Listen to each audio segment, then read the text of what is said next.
First of all, I will, on the behalf of the Department of Political Science and my personal behalf, I welcome you all and a very good morning to all of you. We are very lucky that we have Professor Harish Thakur with us today for a very fruitful deliberation on a very pertinent topic and very important topic. Before the starting of the proceeding, I would like to invite Professor Harish Dalal, sir, who is heading the Department of Political Science, Central University of Haryana, for the formal welcome of the speaker as well as all the other guests who join us on this virtual platform. Sir, what do you say? Thank, thank you, Dr. Rajiv ji. I feel very delighted and extend my heartiest thanks as well as welcome to all our esteemed participants who are here. First of all, I would like to extend the welcome to our today's main speaker, Professor Harish Thakurji, who is a very seasoned academician and is heading the Department of Political Science along with the Department of Defense and Strategic Studies as well as Director for Center of Gandhian Studies in Himachal Pradesh University, Shimla. Dr. Harish Thakur has a wide experience. He has widely traveled and a number of seminars and books are in his credit, besides guiding a number of scholars for PhD and MPhil. Sir, we are really thankful to have you with us in this first speech or expert talk held by the department. I once again welcome to you on behalf of my department, on behalf of the university.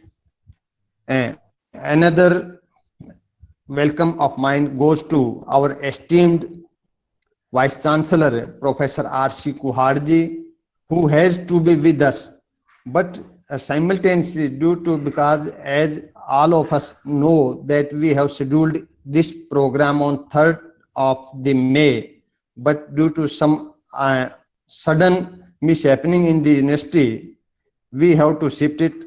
And Professor Kuhar Saab, who has always with us with the blessings, being engaged in some other assignments and simultaneously another webinar, he has just extended his blessings to us and said that if I have time, I will certainly join you without any formalities. So I also welcome our Honorable Vice Chancellor in absentia. Then I extend my heartiest welcome to all my esteemed colleagues, our faculty members, and maybe Chanchal Sharma ji, Rajiv ji, Ramesh ji, Dr. Santesh ji, Saveta, and Dr. Rajesh Malik, Kulwant ji, Dr. Yudhvir, Minu, Dr. Suresh ji, S.K. Misra ji, and other colleagues, as well as my friends from different areas and my dear students, research scholars. I welcome all of you in this one-day expert talk, or we can say a webinar. And the theme of the webinar is very pertinent one. That is the topic is that of social justice in India, Ambedakarites and others, a very relevant one, which we all should know about what the social justice is and how Dr. Ambedkar and others contributed in this direction. Though it is the prerogative of the speakers and Dr. Rajiv also highlight on the different dimensions, what aspects have been there. But I would like to focus on it a, uh, just on a very superficial level. What is social justice? When we talk about, if I have to say only in one words, we can say that when there is social security, then the social justice will be there. When the social equity is there, when the peoples who are the marginalized, deprived, they have the accessibility to the resources, they have to say in the social and political system, then we can say that social justice is there. If there is no deprivation, there is no discrimination, and the deprived sections are empowered one, then I think there will be social justice, on which Professor Harish ji and Dr. Rajiv, they will further highlight.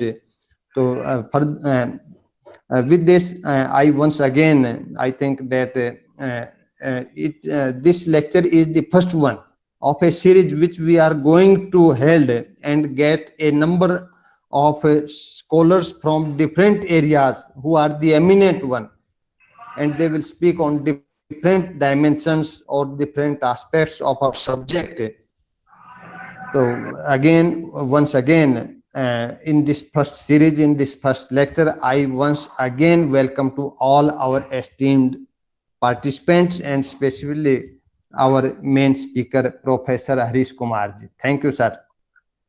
Dr. Rajiv ji, mic is over to you.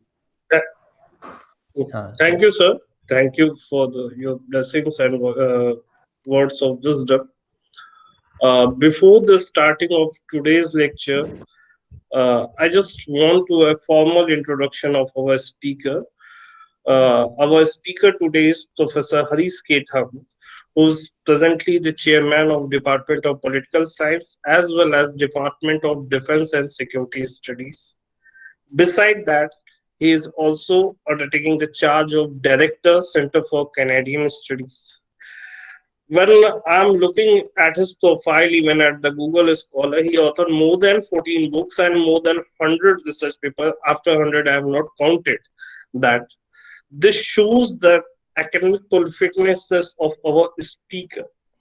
And last time when we discussed about the topic on which he is going to deliberate today, social justice in India, the Ambedakarites and others, the first and foremost thing he pointed that, okay, we have a lot of discussion about the social justice in the contemporary time, but how the discourse of social justice has been formulated during the colonial period and how it shaped the Indian constitution, how it traveled to the different trajectory and path, and what values was incorporated in social justice, especially in the Indian context, that need to be understood.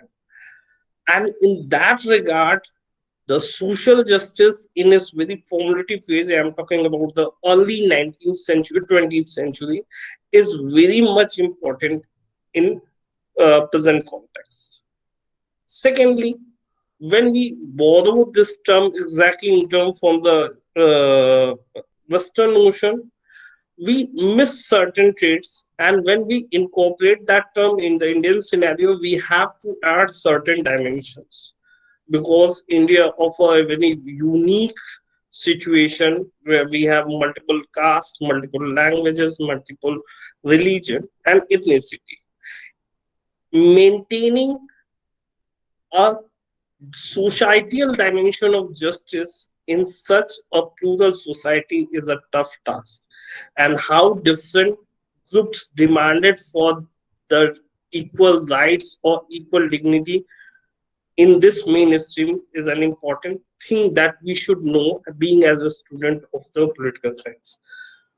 So without much taking much time, I again thankful to Professor Harish Kumar Thakur and invite him to deliberate on such a relevant topic. Sir, Professor Harish K. Thakur. Thank you, sir. Sir, unmute yourself.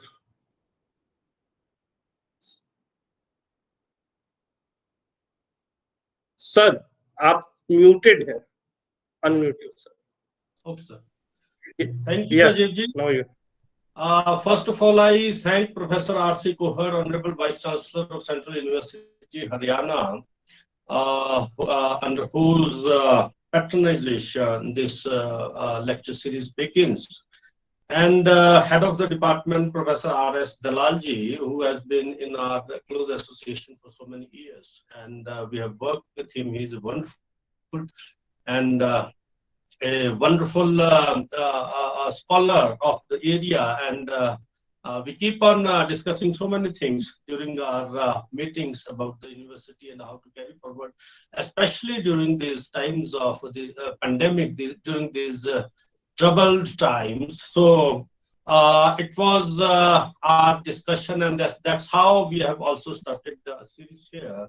And Professor Dalal has carried this into university. I congratulate him and I thank him that he has given me the opportunity to begin here. And Dr. Rajiv Kumar Singh ji, who is the organizing secretary, my best wishes to you for carrying forward this process, because we are into the times of pandemic, and the education is transforming fundamentally. The style of education is transforming fundamentally. We are into online conversations, we are into online movements on the plane of knowledge. So this is a new era, and we have to try to be compatible with these developments. So I would begin with I will split my lecture on social justice, as my title is Ambedakarites and the Others. The purpose of the title was to convey to the audience, convey to the students, convey to the scholars that see, in the pre and post independence scenario, the voices about social justice, which is quite a modern term. Traditionally, it was used differently, or traditionally it has different connotations. This is a term that was devised during the Industrial Revolution. I will come to that later on. So the scenario about the evolution of the concept of justice over the millenniums, over the centuries, is quite wide. It has wide, huge range. And in India, when we speak about the word, it is Ambedkar that the name comes first, instead of Mahatma Gandhi, instead of Ram Manohar Lohia, instead of JP, instead of several other voices, Vinoba Bhave, and so many voices who worked towards the benefits and towards the upliftment of the socially marginalized communities. So Ambedkar is the sole voice who has a revolutionary character and who has a revolutionary vision for the upliftment of the this socially marginalized class that broadly comes under the term Dalit. I will come to the term and its universe and what does it carry later on. First, I begin with the first section, that is on the idea of justice. And then I will come to the Ambedkar and the others. So I will begin with, see, we all are human beings, and the idea of human rights is quite fundamental to humans, and United Nations also recognize this. And any was human rights are those rights without which the living and without which the survival of man is difficult. The provision of the basic rights. So these basic rights also ensure the upliftment of the self, the realization of the self of an individual.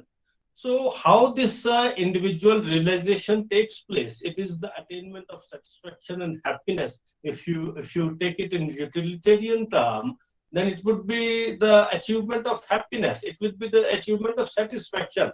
That's what, if you take in spiritual terms, then it will be the attainment of nirvana. It will be the attainment of salvation. So these are different terminologies used in the material and the spiritual world, and according to the environment and the theories of space and time. So if the purpose of life is the attainment of self-realization and the attainment of happiness, let us take it in utilitarian way, then there are certain social structures, there are certain social bodies, there are certain social classes which sometimes hamper the growth or the possibilities of self-realization. And these possibilities, if hampered, these structures are called the structures of dominances.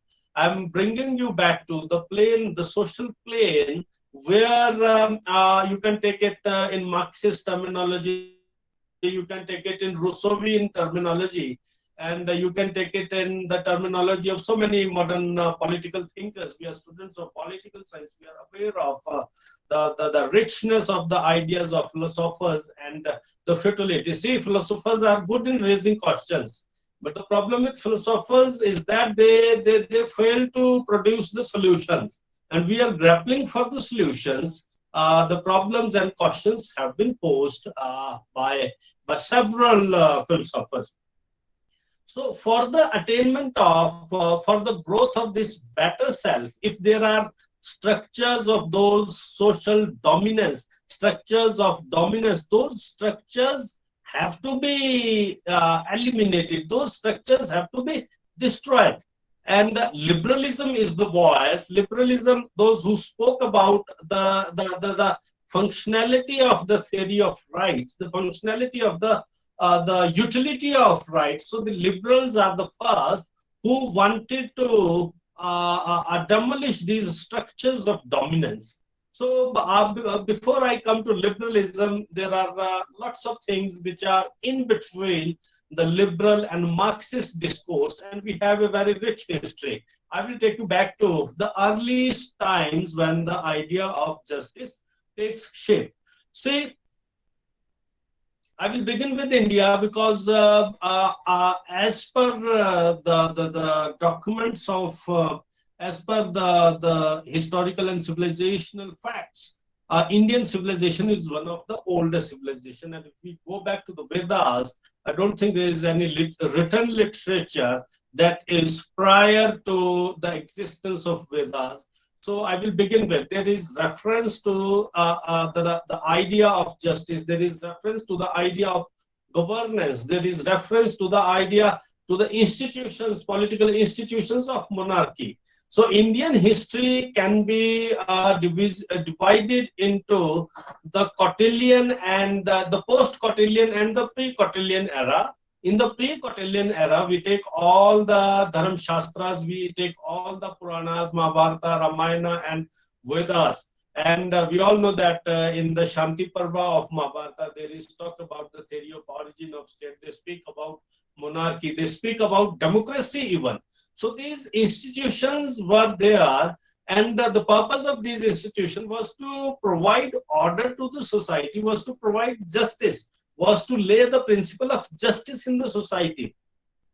And one important, we have not gone into much of the, we take Kautilya as a strategic thinker, and his philosophy is so significant that at one point he defines justice in just one line. He says that justice is empowerment of the weakest. Empowerment of the weakest means if you devolve power that we try to devolve in democracy, that we try to devolve through Panchayati Raj system, that we try to devolve through the federal systems to the regional and peripheral communities and people, then this devolution is a methodology of empowering the weaker sections. So this is one of very significant, and I never came across this definition of justice. Justice simply means the empowerment of the weakest section of the society. Weaker sections of the society is given by Kautilya.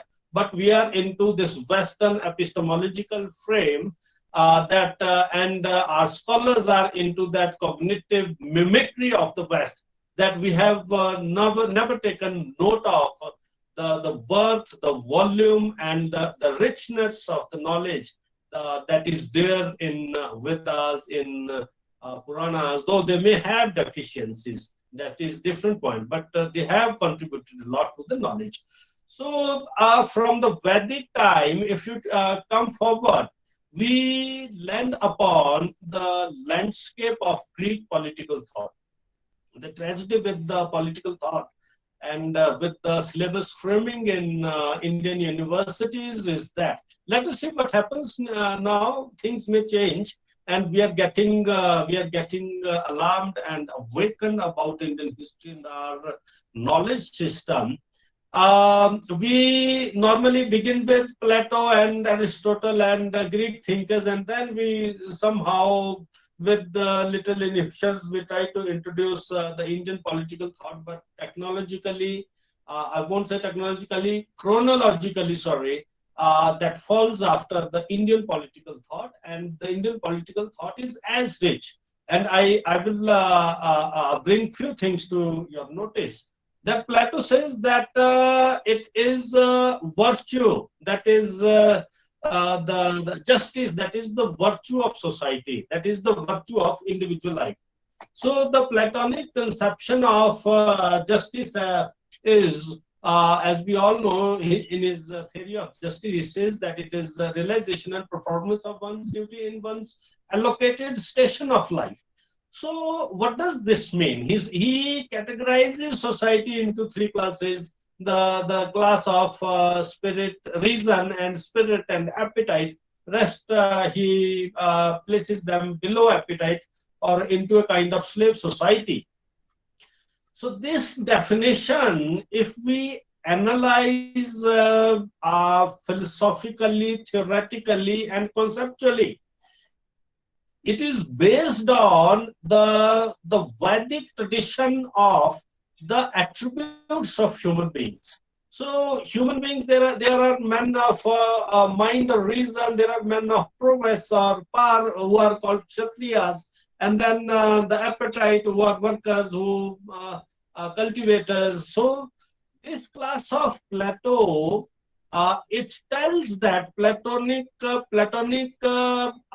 vision of a philosopher king and vision of a just society governed by philosopher king is somewhere influenced by the Indian political tradition and Indian classification of society into four varnas. This classification of Plato derives from the literature or the kind of ideas which were prevalent already there in Indian political tradition. So, followed by Aristotle, who says that it is justice consists in performance of the justice consists in when state provides the best of the life to the subjects.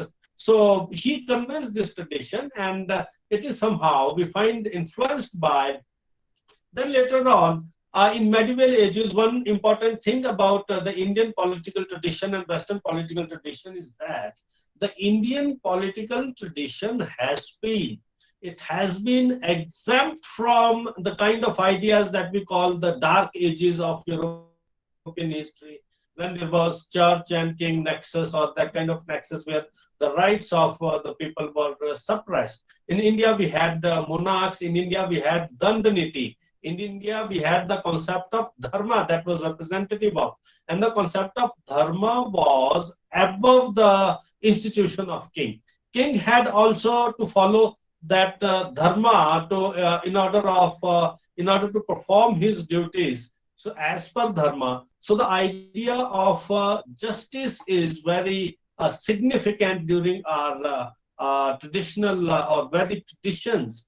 And in Europe, this idea and the idea realization of the rights of people comes somewhere in 17th, 18th century, when this the voices of existential realization, the idea of existentialism, the troubles of existentialist kind of existentialist realization comes to people, and people grapple with their routine life problems and challenges to hindrances to their lives. So in this modern era, if we come to this existentialist and the simultaneous occurring of industrial revolution, that is that this is the time when the idea of social justice takes shape. In the meantime, we have discussions over utilitarians. Utilitarians define the idea of justice as per the utility of the availability of rights and availability of provisions, availability of laws of the state. If they are useful to majority of the people, then we speak about the happiness of the greatest number of the greatest happiness of the majority section of the society. And this tradition was simultaneously carried by the existentialists who spoke about the idea of rights, and this tradition was carried forward by John Locke, carried forward by the contractualist Rousseau, the Hobbesian idea of man. And then later on, it was carried forward by economists like Adam Smith, who speaks about the invisible hand principle of nature. So the utilitarians are simultaneously followed by a classical liberalist tradition in Western world, who are aware of the rights of people, who speak about the rights of people. We all know that John Locke spoke about the theory of natural rights and the right to property, life, liberty, property. He made it mandatory as per it has been given by nature, and he brings king out of the role of providing these laws. The same contribution is thereby in a different way by Hobbes, and Rousseau introduces the idea of property, and it was the institution of property that brings people into the state of conflict, and therefore people have to enter into a contract. This Rousseau's idea of property is carried forward by Karl Marx later on, and he develops the theory of historical materialism. I will come to this later. We have some more additions to the idea of justice. Immediately after this, these thinkers, Locke and Smith, and later on Losky and McIver, they also speak about welfare state, and that notion of the welfare, or that is the question between the freedom of individual, should it be extreme, should it be limited by state. So we are aware about the functions of welfare and the classical state. So this tradition of theory of justice, the idea of justice that developed during the times of Industrial Revolution, and it spoke about four things. This idea spoke about justice during the Industrial Revolution because people are into different kind of society. There was industrialization, there was urbanization, and people were into factory jobs, people were into minings, people were into a kind of the Marxist reference to relationship that is between the industrialist and the worker kind of relationship. So during that time, there was the question of the rights of laborers who were majority in number. There was the question of the working hours. There was the question of the working hours plus the rest to be given, recesses between the continuity of jobs. So this was a critical phase, and it is at this phase that the idea of social democracy emerges. And this idea takes shape in 4 points. For example, the access to resources. How social democracy, you can give social justice, you can differentiate it from the idea of traditional idea of justice that was individual based.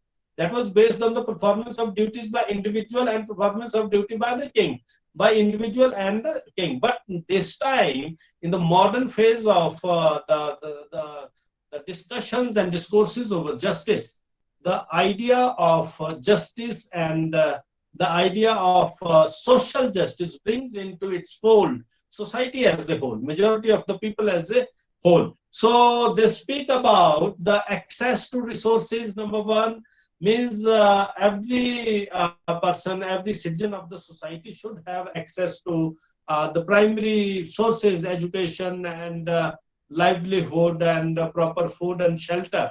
And then they speak about this equity. Equity is a wonderful idea. Professor Dalal was mentioning about equity. See, if we give equal rights and if we try to maintain equity, these are two different things. Equal rights means providing the same things to everyone.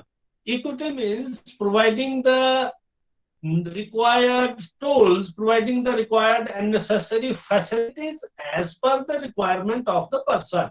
You can't give tractor to a doctor and you can't give a vehicle to a farmer. They don't have utility. These facilities are not the requirements of farmer and doctors. So that's how equity defines. And then participation. Participation refers to that the every individual should have voice in the system. Every individual should be able to transform his idea, his requirement, his needs into public. He should be able to make that vocal. He should be able to convey that idea to the society. So this is another, and one more was the digestion to digest diversity in your society. Diversity. Every society, very few societies or states are there in the world which are not diverse, but most of the societies are, since they are diverse in nature. Indian society has diversity on the basis of community, religion, race, region, and caste. And Western societies are having different other kinds of diversities. There may be diversities based on status. There may be diversities. There may be diversities based on class. There may be diversities based on races, nationalities. They have different diversities. But the idea of social justice calls for the adjustment, the maturity to digest the existence of the diversity in your society, the diversity of any kind. So in India, we can speak about, in today's narrative, sometimes this is argued that the minorities are not feeling comfortable with the narrative of the current ruling vision of the state. So that kind of that was had a different character in the during the times of previous regimes. It was caste based first, and then now it is community based. In future, it can change the character.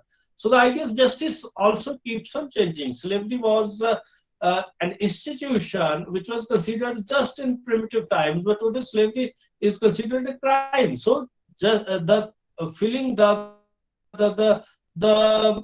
prime content or the spirit of justice changes over time. It is dynamic in nature. So in current scenario, I will bring a few of the names into discussion, and then I will come to Ambedkar and his colleagues. The prime discussion, I'm still into my first part of the discussion. So this utilitarian and the classical variant of the tradition of justice has been represented by a few more scholars. John Rawls is there, Nozick is there, Amartya Sen is there, Waltz is there, and few more names are there. So I will bring into your notice the concern of John Rawls. John Rawls speaks about distributive justice, means the availability of the resources and methods, availability of the facilities to all the citizens of equally on the equality basis. So his distributive justice is a kind of deontological ethical argument.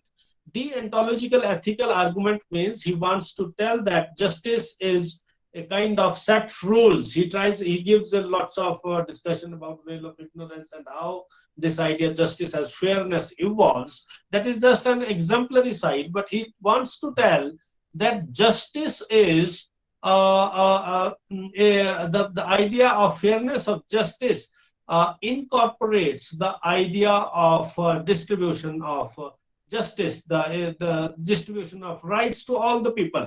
So on the equal basis, on egalitarian basis. But Amartya Sen, the John Rawls idea, and Nozick takes a different route. He stresses more on the idea of liberty, and he wants to take the route of classical liberalists who more focus on the theory of laissez-faire. So Amartya Sen takes a little bit different point from John Rawls. John Rawls takes the institutional or deontological character of justice. Amartya Sen takes the consequential character. Consequential character means if you formulate a policy, if it is benefiting the majority of the people, if it is benefiting the weaker sections, then that policy is fine. But John Rawls says the policy should be good. The policy should have a moral content of goodness. Doesn't matter that it is benefiting everyone. So the in Rawlsian view, the Ambedkar's idea of reservation is a consideration of a kind that by going for reservation, we believe that we are doing justice to a particular section. I will come to this debate later on.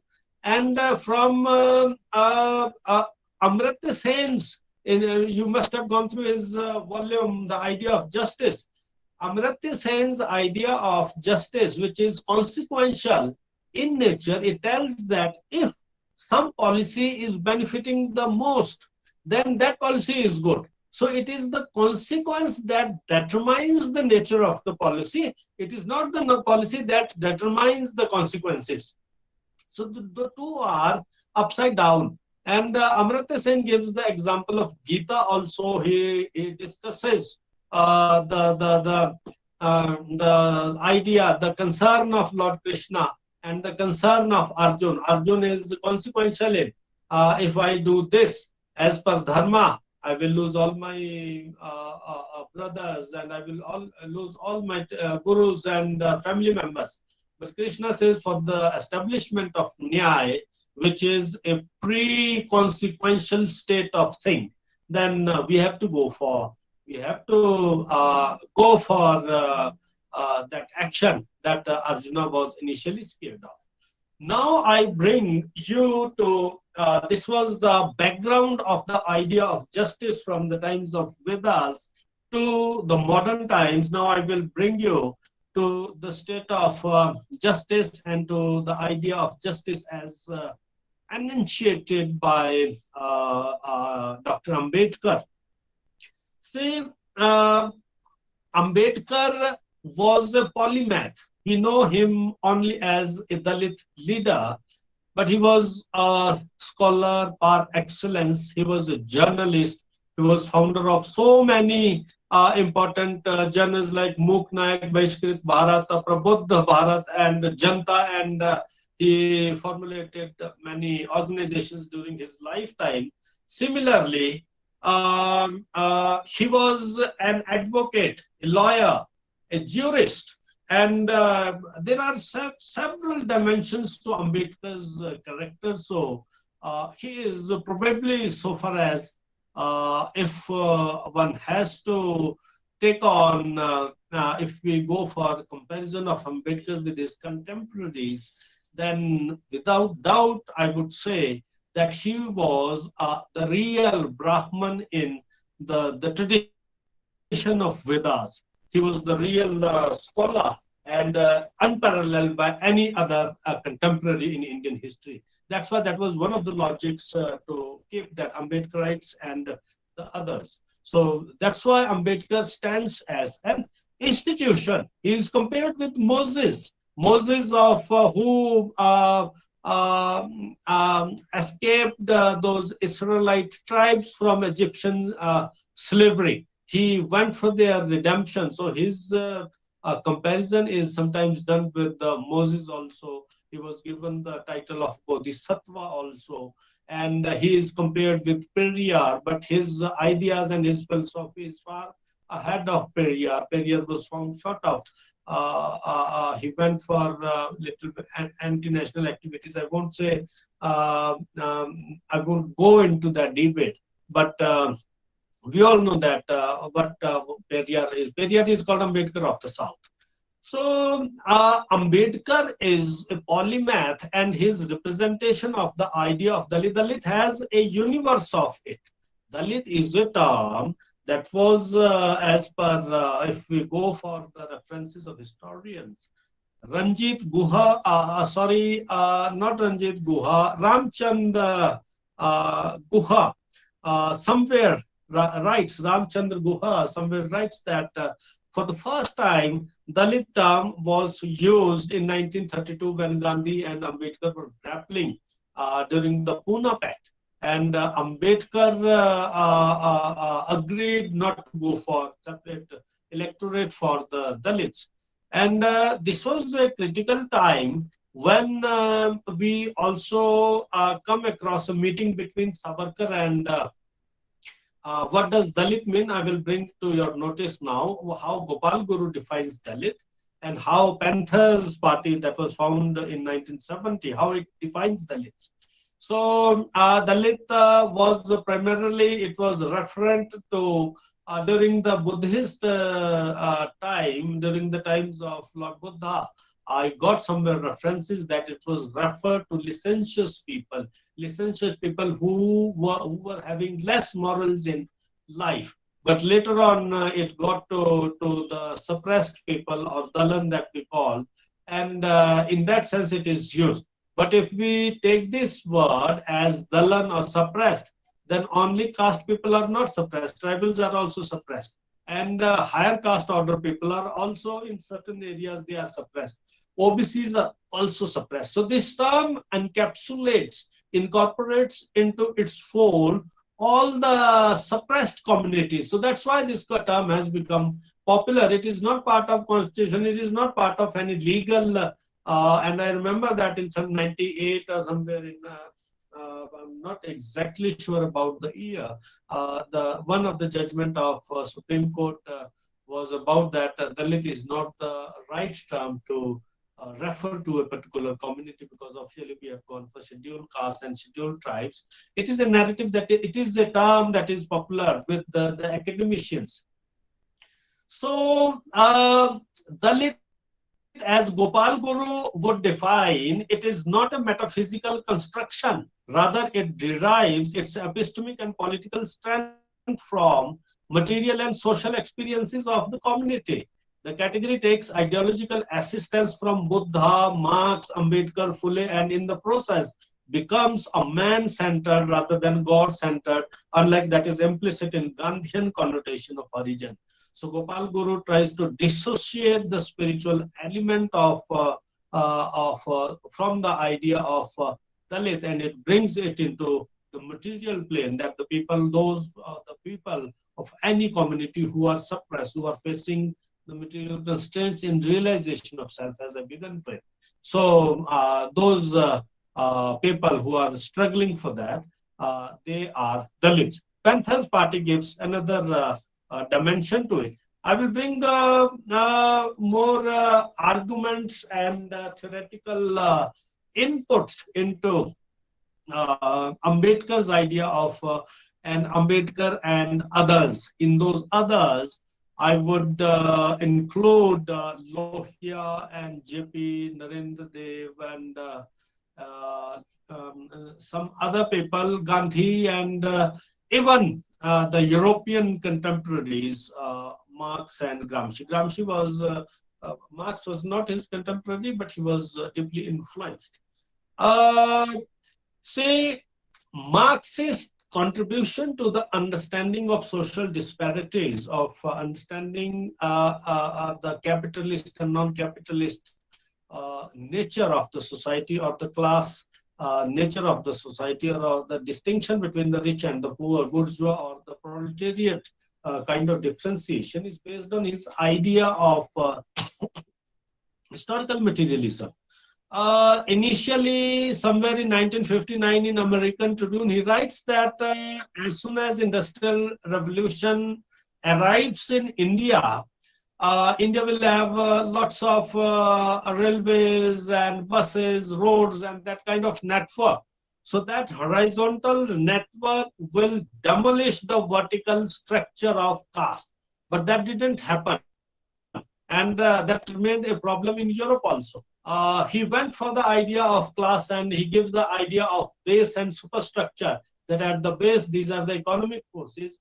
and superstructure is reflective of cultural, social, political, all the shapes which are primarily based on the class narrative or the economic narrative of the basis of the society. But this was one-way traffic. He says that at the root it is economic base, and rest is the reflection of economic relationship, the sources of forces that he speaks about. But later on, when this idea became more complex in its application in Europe,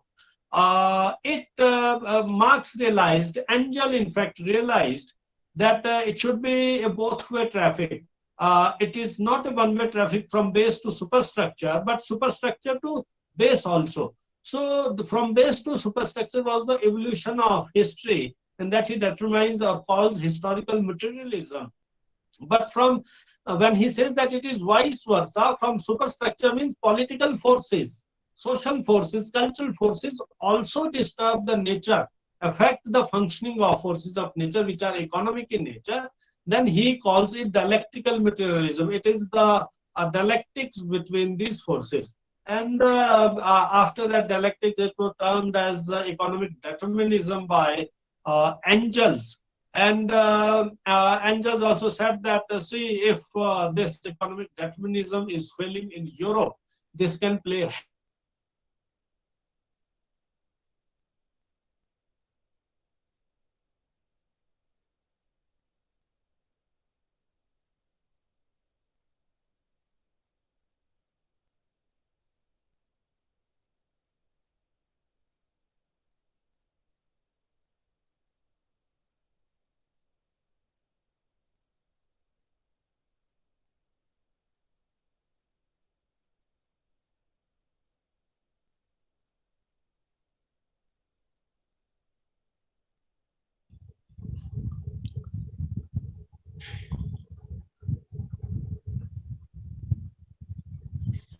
Harish जी की आवाज नहीं आ रही क्या? Range का चक्कर है क्या कुछ? हाँ सर, आवाज सर किसी के नहीं पास भी नहीं आ रही। हाँ हाँ, क्या है सर? रेंज वाला हो सकता है मुद्दा। मैसेज हरीश करो जी एक। को बताऊं क्या? हाँ, हम्म, मैसेज भेजो सर। अभी एक भेजता बार हूं। फोन कर।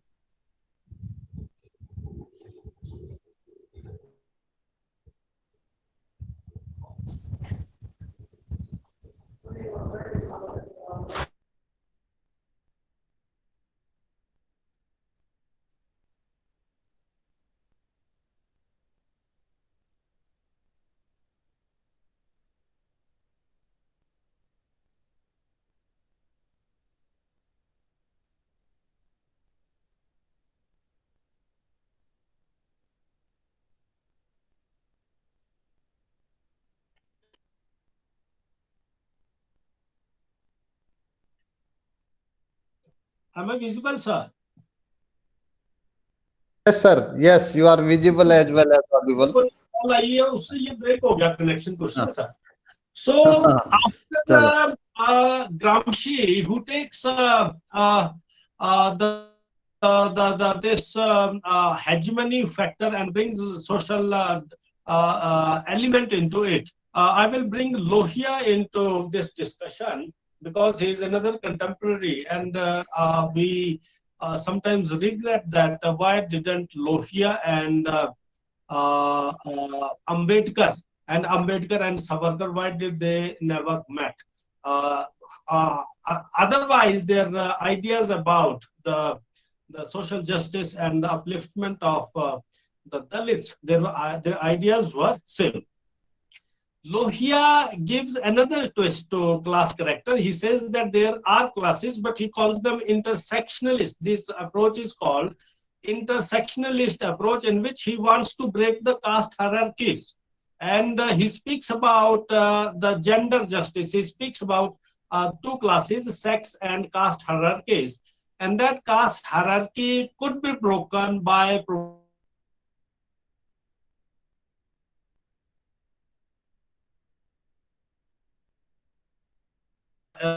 kind of relief to these sections, and doing away with the class narrative of Karl Marx. he brings these two new things on the basis of which he speaks about horizontal solidarity. Horizontal solidarity means solidarity among the majority of among the different communities of the society, irrespective of. So he wanted to bring OBCs also into its fold. And this horizontal solidarity was later on politically manifested in Bahujan Samaj Party by Kanshiram and Mayavati, and the socialism of Lohia was carried forward by Yadavs. So these are the dimensions, and Ambedkar's contribution is somewhere close to the contribution of Max Weber. Max Weber departs from Karl Marx when he says that, see, the social reality is not the classes, the economic determinism of Karl Marx, but even status matters. And in European society, when we go for the discussion about status, we go for the references to status. Status means that a person, maybe he is rich, a person maybe he is poor, but they are equal in status. Aristocrats are not always rich. He speaks about the status kind of narrative, and which was more true of India. In India, we don't think that all the Brahmins are of equal economic status. They are poor also, they are rich also, but status is status. So he brings idea and this the Western and has cast Indian. He says that the reality of Hinduism and the reality of Indian society is that it is divisible into a kind of class order that is manifested through caste. And Indian caste, and from 1928 he started looking for that through his I'm not getting that one journal he used to publish in 1928. Through that, he started talking about relinquishing Hinduism, because he found that in this hierarchical order of caste in Hindu society, no individual will get dignified way of living. So his preferences initially were to join Christianity, to join Islam, to join Arya Samaj, to join Buddhism. He had ruled out Arya Samaj and Buddhism, but he never he had joined. But his preferences were so many phone calls are disrupting me, so I'm getting a little bit distracted. Sorry for that.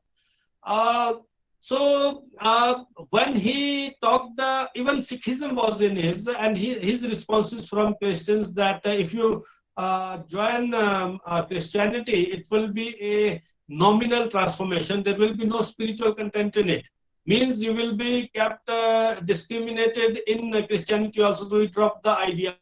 Then for Islam he went, but then in 1939-40 he had a meeting with Munje, something Munje of Hindu Mahasabha. That meeting is very important, and it is called also the Ambedkar Munje Pact also, in which Munje forced him that if you want to live Hinduism, don't join the religions of foreign origin. Christianity he had already turned down, and Islam was another target. Although he thought that Islam, the Muslims are more in number, so if we join Muslims, Islam, then we will be more secure. But after this pact, he went for Buddhism and in annihilation of caste and the untouchables. He gave a different theory also about the origin of the Dalits, in which he refers that that is a little bit that also refers to the Aryan Dravidian debate also. He says that during the time of Lord Buddha, there were nomads who kept on moving, and those who were settled, they committed atrocities on the moving tribes, and those tribes who were habitual of eating beef or dead animals, they were turned untouchables, and later on they were pushed to the lower ladder of the the caste hierarchy. So he tells that this is the development of the Buddhist time, and if we join Buddhism, it will be a homecoming. We will be joining our mother religion. So he tries to trace that. But his idea of joining Buddhism was that he was not so much happy with Marxism. He studied at Columbia University. The environment was against communists in America. So that kind of impression was on his mind. And when he came back from Columbia to India, in Bombay, he tried to meet communists who were of a higher order. So communists who were Brahmins and of higher order, they didn't entertain him properly. So he found that even communism and those who are handling the idea of communism, they are not the right people to be talked with. So this is how Ambedkar comes across different streams. And one important dimension I would like to discuss about the Ambedkar's voice for justice of the poor, Harijan term that at Ratnagiri, Mahatma Gandhi calls Mahatma Gandhi and Savarkar meets. This is a strange and less referred to meeting. And I'm surprised why this idea and the jubilance and the zeal of Savarkar has not been encashed by the right wing and by the Sangh. He gave the idea of Hindutva. Savarkar was against caste system, and he met at Ratnagiri and he told Mahatma Gandhi that, see, this is the right time to destroy caste system, let us work against it. But Mahatma Gandhi says, no, this can cause civil war, this we can't go for that. And Mahatma Gandhi refused that these are all Harijans. So Savarkar says, we all are Harijans. Savarkar was not against beef eating and so many orthodoxies of Indian society. He was scientific and rational, and why this meeting couldn't carry forward. And such a revolutionary idea that was produced by Savarkar that didn't get association of Ambedkar. So this is the tragedy of past. And one more point that in the first decade, the second decade of 20th century, when Indian nationalism was on the evolution, we had three streams. One stream was of Muslim League, another stream was of Indian National Congress. And these two streams were so strong that at the same time, the voices for the Dalit raised by Ambedkar, it became also prominent. So Mahatma Gandhi, by different means, pacified the Dalits or the voices that Ambedkar wanted to represent. And this third voice was subdued. And the constitutionalism and the reflection of Ambedkar's philosophy in Indian constitution is peaceful in nature. He doesn't speak about revolution. He was a socialist also. And during his meeting of the minority committee, he told that my best choice for the system of governance would be socialism. And I'm having that statement here somewhere. And he says that if we don't go for this social, we have given political freedom to people, but if we fail to provide economic and social equality to people, then Indian democracy will be failing. There will be no social democracy in India. So his idea of democracy, his idea of social justice was democratic in nature. And later on, we all know that how this organization that was Panthers Party later on divided on the terms of constitutionalism and violent means, those who wanted to join the leftist stream. So Ambedkar was against left, so he never joined the idea of revolution or violent means of left. So the Ambedkarism has fallen into schools of expressions. Some are constitutional, some are little bit revolutionary. And this has been the tactic of the power schools of the power major ideologies, the right and the Congress, that this Dalit and the left don't get associated. If they get associated, then there can be a third big force that can challenge the status quo of these two political entities. So Ambedkar's idea of social justice in the last, I would he speak about the bringing rationality into our. I will come to the idea of reservation and the kind of debate we are having right now, and what Ambedkar, he had gone for reservation for 10 years, 20 years, then it has been for electoral interest, it has been extended time and again by different governments. So Ambedkar's idea of justice included three things: that social democracy that will be based on social and economic justice should have rationality. Rationality means people should have scientific temperament, and there should be there should be the element of digestion of diversities. We should be able to digest the existence of diversities, and the education becomes an important means to realize the dreams of Ambedkar and bring this social and economic equality to the marginalized, to the Dalits. So this is how the Ambedkar and his contemporaries have, over the years, expressed, and Ambedkarite voices are still very prominent. The problem is that it has become vulnerable to the political and different ideological schools in India, which keep on intervening and with the use of different pushes, they control this stream of thought. But Ambedkarism as a philosophy stands strong. And one more thing I would like to bring to your notice is that the recent debate over reservation, it was a temporary provision that Ambedkar wanted to introduce to bring equality and uplift. And at the stage a particular section gets uplifted, that has to be withdrawn. But now there has been, there are different questions, question of human rights, because the idea of reservation is the positive discrimination for the protection of interests of a particular community. And then there are the voices of human rights violation, because it violates the idea of equal opportunity. So there are clashes of these ideas which have given birth to some new legislations. EWS, economically weaker sections, are there. And there are other alternatives that people are thinking about. And sometimes it is believed that reservation is going to end all these inequalities.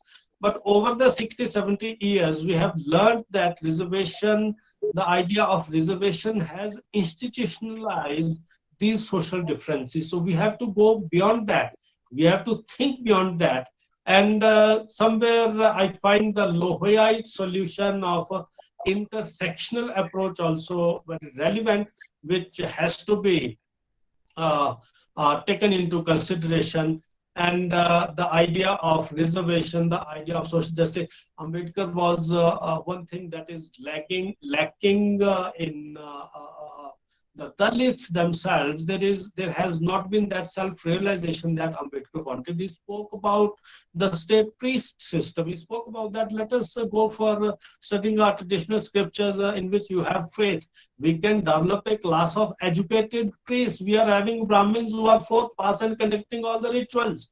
Why not people from any category, from any caste, go and study those Puranas and literature and become priests? So if that monopoly of a particular caste, Brahman, is to be broken, then that suggestion has to be followed. And the voice should come from Dalits themselves. And it is better to break the shackles than to transform the religion. And that system that Ambedkar evoked at a particular stage has to be revived. His voice is still there. He wanted to create a priest class among all the sections of the society so that Brahmin hegemony could be broken, but that has not happened till now. His suggestion was agitate, organize, and express.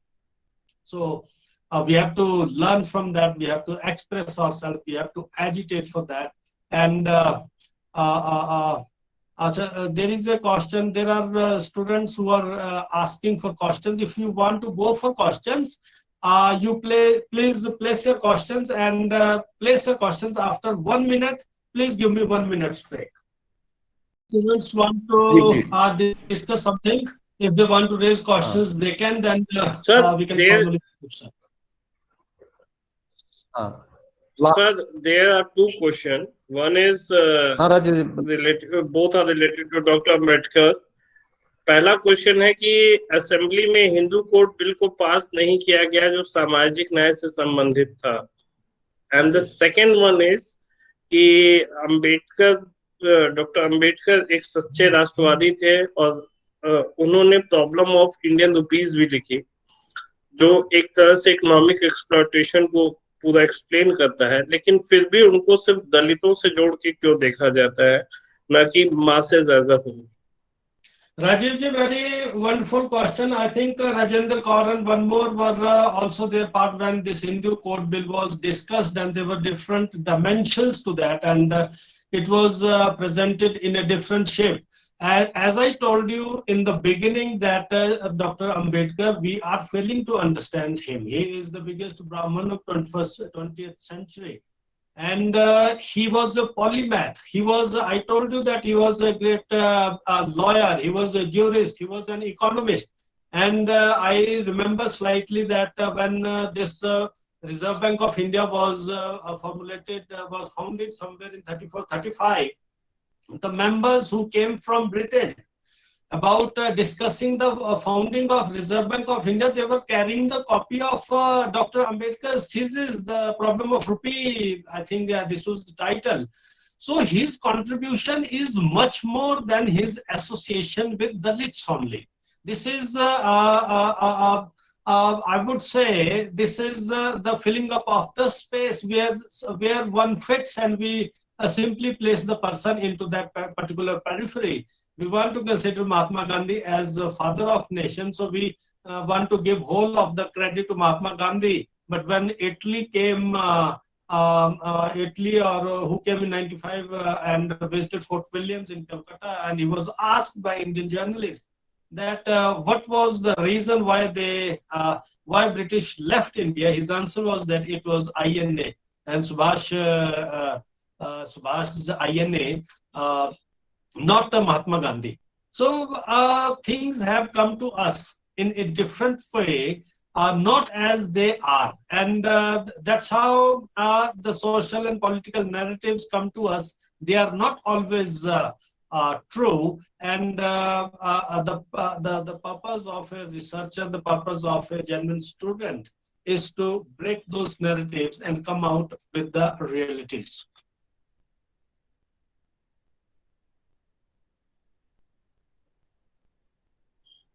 Thank you, sir. Sir, hello. Sir. Yeah.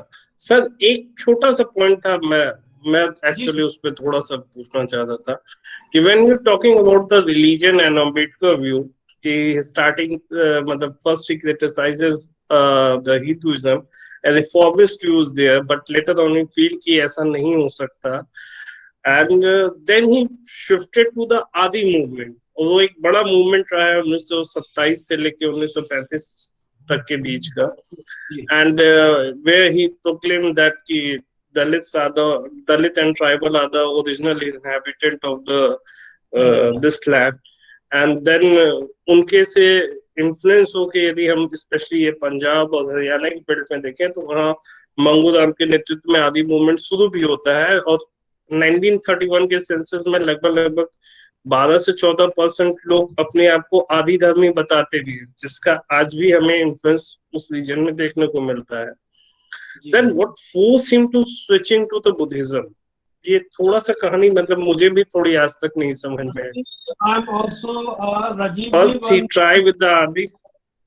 There is one volume, wonderful volume by Kumbrekar or something like this. I don't recall exactly the name. There are many wonderful articles and well-researched articles in that volume. You can go through them. I believe that the time from 1928, from his Bahishkrit Bharat or which journal, in which he started talking about that the only way to get dignity and equality and happiness to the Dalit community is relinquishing Hinduism. Then his preferences were Christianity and Islam. And when the Christians, when he met, and the idea came that it will be only a formal transformation, there will be no spiritual content, there will be no that absorption from that. That's true of Indian Christians also. They are not treated as Christians of Europe. We don't go into that. And similarly, he sent his emissaries to Amritsar also, and they talked about joining Sikhism, and again the answer was same, that those who have joined, they are still suffering here. He had no options. And then I refer to, I'm not sure how true it is, but it has been discussed by Timblukar, or I can give you the name, I'm forgetting right now. I'm having that book with Tenth me. Bule, sir. Anand Tumbre. Tenth Bule. Yes, Yes, he has discussed in Tenth his Bule. article that there was a agreement between this Munje of Hindu Mahasabha that Ambedkar will not be joining any religion of foreign origin. So it was a social pressure from majority. He was given death threats also. So many factors work, and he had to join Buddhism. And in Buddhism, might be he had dubbed in his theory of annihilation of caste, and that theory that they were basically Buddhists and they were thrown out and called untouchables, and they were placed at the lower ladder. That tribal existence and that tribal coexistence and the tribal diminishing of the status of a particular group. So there are so many things. We are still not into it. It is a process of learning, and I hope that by entering into such research endeavors and conferences and some serious research initiatives, we can come out with the realities.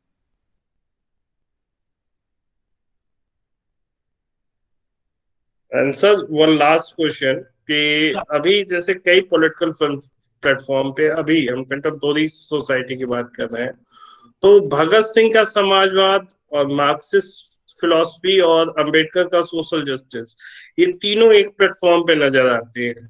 कई platform पे ऐसा देखा गया, चाहे वो रोहित वेमुला का मुद्दा हो या चंद्रशेखर रावण यूपी में जब मूवमेंट करते हैं तो भी वहां इस तीनों को जोड़ के रखते हैं.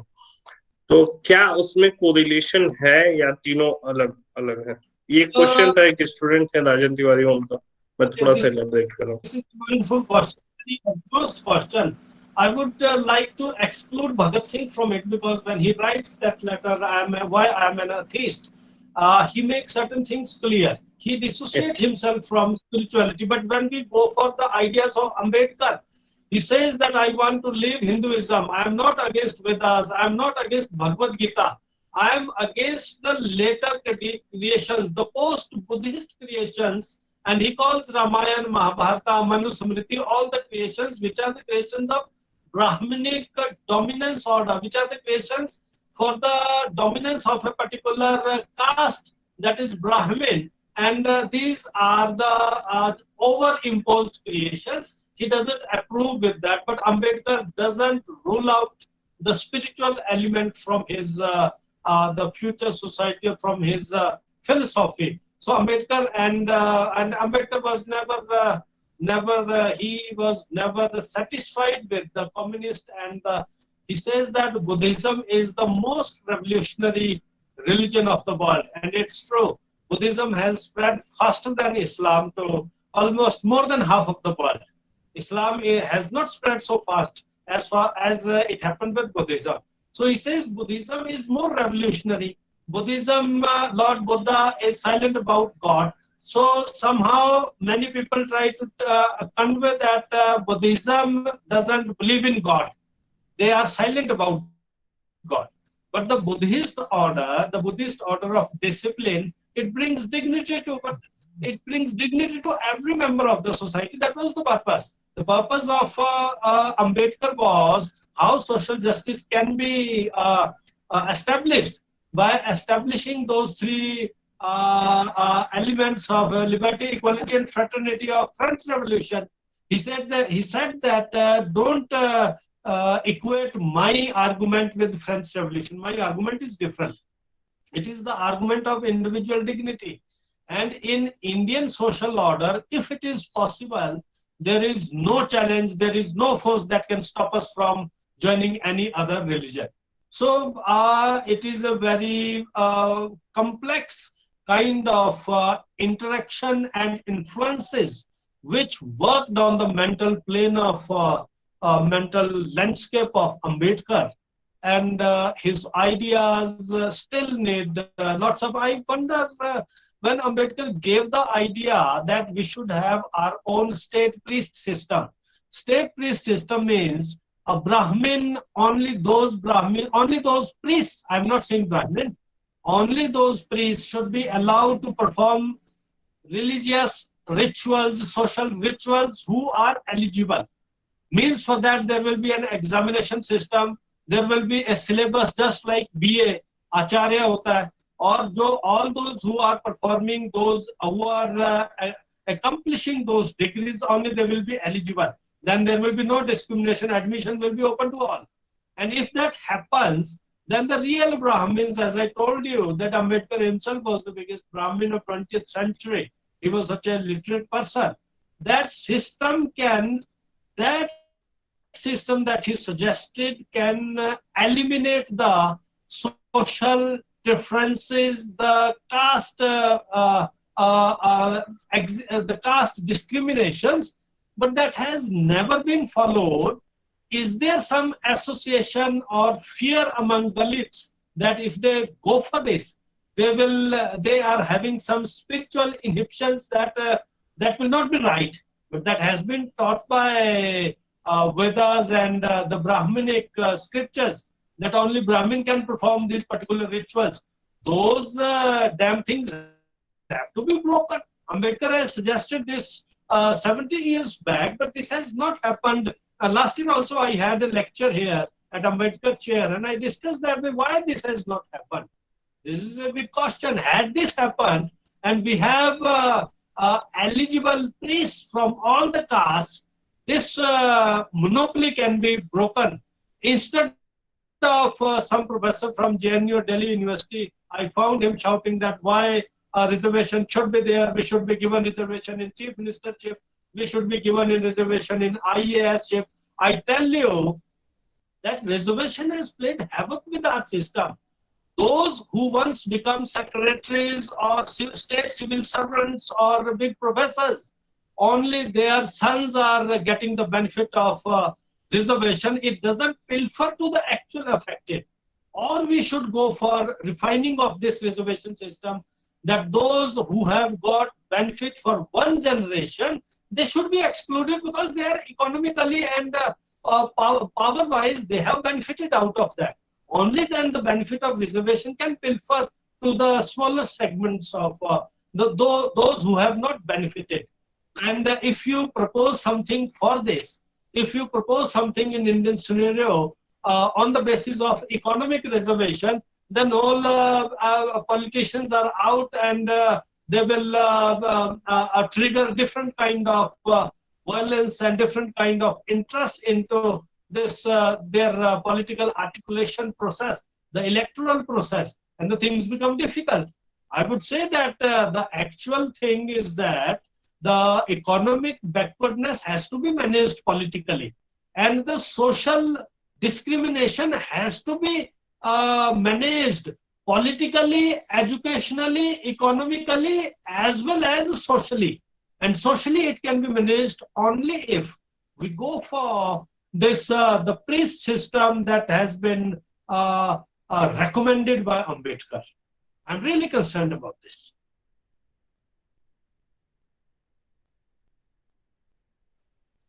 Thank you, Sir, good sir. afternoon, Actually, sir. there are two more questions, but related to the reservation. Vaibhav, Now you can go ahead. I in chat don't have box. and that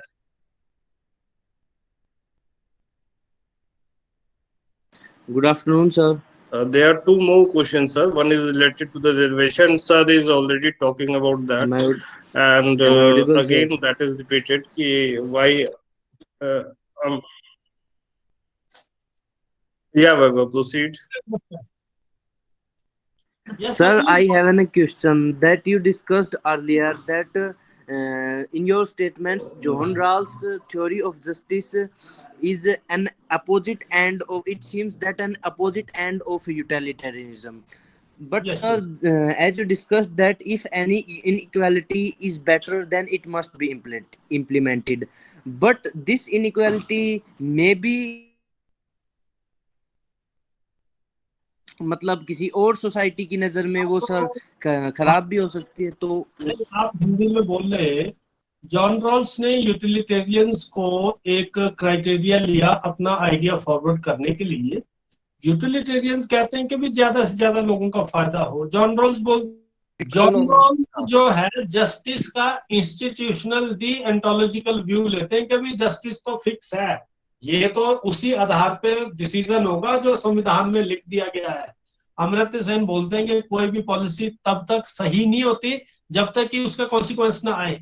consequence means आप वो एक नीति बना दो और फायदा हो नहीं रहा है, you have to change the नीति। दैट मीन्स कि कॉन्सिक्वेंशियल अप्रोच मीन्स जब बेनिफिट मेजोरिटी को परकोलेट कर गया और किसी खास पॉलिसी से कर गया, that means that policy is just. So ये उस वजह से ऑपोजिट डायरेक्शन की बात है। जस्टिस की जो डिस्कशन है इट इज वेरी बाद में walls and few more people have given this debate is carrying on, और वो बहुत ही इंटरेस्टिंग है। और इसमें मुझे तो लगता है कि अंबेडकर को अगर हम न्याय की सिर्फ न्याय, सामाजिक न्याय को हटा के न्याय की अवधारणा में जोड़ेंगे तो उसमें हम अंबेडकर के अर्थव्यवस्था संबंधी विचार, हम कितने लोग जानते हैं कि डॉक्टर अंबेडकर ने भारत की विदेश नीति पे जो विचार किया था, जो आइडिया दिया था, वो he was oppose to Panchsheel और he quoted Bismarck. He said कि भाई बिस्मार्क सेज कि भाई if you want to be practical and achieve your ends in foreign policy, you have to be practical and not idealist. You have not to follow the fake ideals, हम भाई भाई हैं, ये हैं वो हैं। So diplomats और foreign policy mentors को they have to be practical। कितनी बार आप चीन के साथ भाई भाई करेंगे, देखो ना आज की डेट में क्या हाल हो रहा है। Ambedkar was strictly against Panchsheel idea and वो हमने उनका एरिया ही एक्सप्लोर नहीं किया। वही बात आ गई जो राजीव जी बोल रहे हैं कि अभी दलित तक ही ये सीमित हो गया आर्गुमेंट।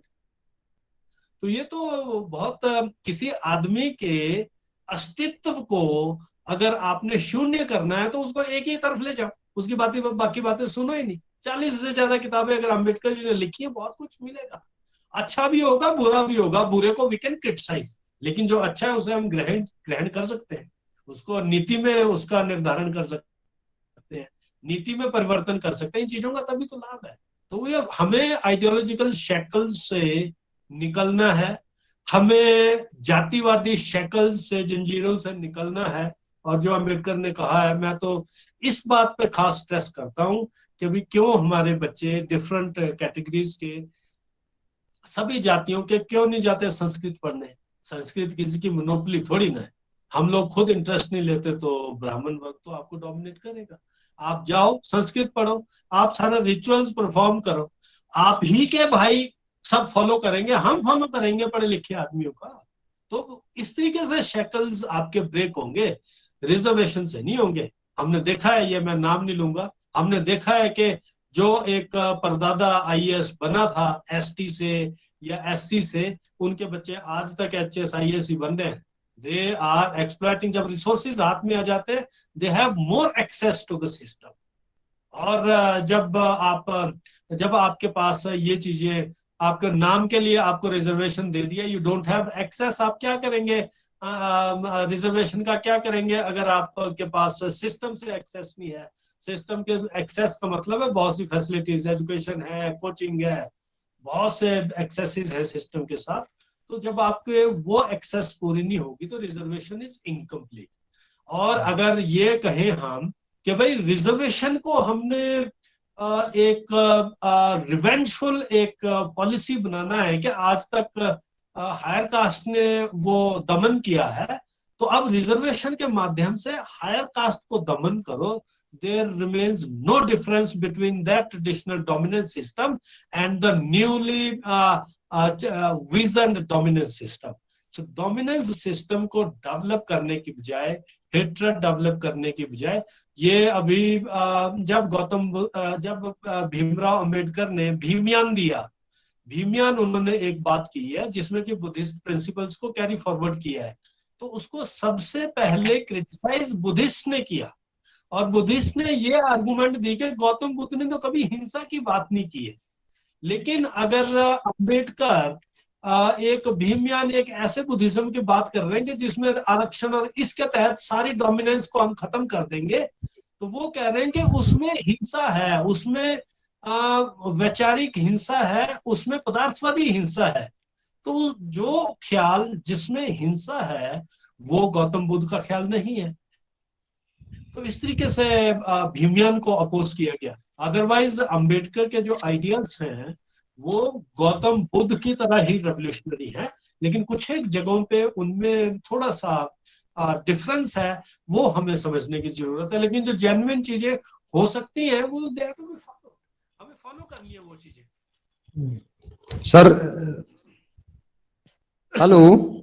सर वैसे सुप्रीम कोर्ट ने इंदिरा साहनी का जो केस आया था 90 में, Indira Sawhney versus Union of India में, that also try to justify to a greater extent कि reservation benefits taken by the parents who are in a grade और first class services, they should be kept out of that purview so that the other communities can get benefits.